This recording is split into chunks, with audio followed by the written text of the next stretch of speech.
na. Tara na. 10 minutes pa noon eh. Tara. Sila dalawa.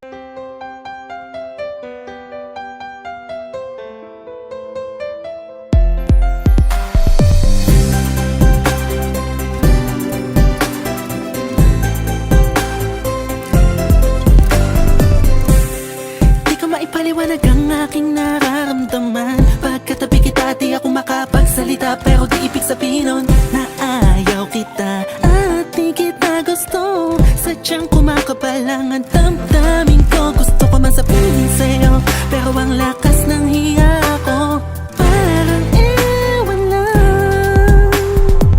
Pinipili ng buhay ko, handa kong ialay ang lahat. Sabihin mo lang at gagawin ko para lang sa'yo. Handa kong ibigay lahat ng sa'kin sa'yo. Di ko kaya mawala ka sa'kin. Ikaw ang dahilan ng aking paghinga. Sana nga bang buhay ka na makasama, pagkat masaya ko sa'yo.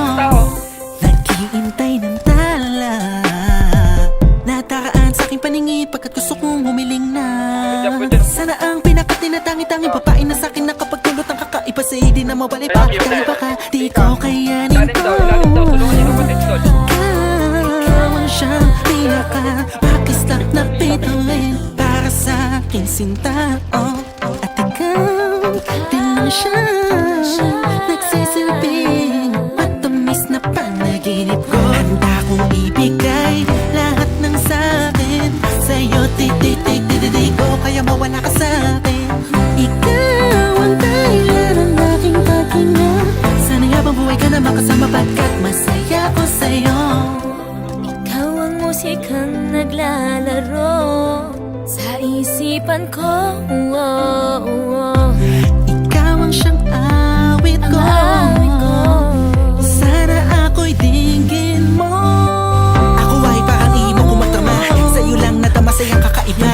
Kumbaga ikaw si Wendy, ako si Peter Pan. Sana'y sumama ka sa'kin dun sa Neverland, na mapagsaluhan natin ang pag-iibigan na walang katapusan, wala hanggan. Ikaw ang nagbigay kapuluhan sa buhay ko, at ikaw ang siya sa akin na nagbigay kahulugan. Kung bakit ako pinanganak na magulang ko, siguro nga ay para lamang ibigin ng isang binibini na napapalutan ng mga anghel sa paligid na nagtutulot ng sayang nakakaparalisa.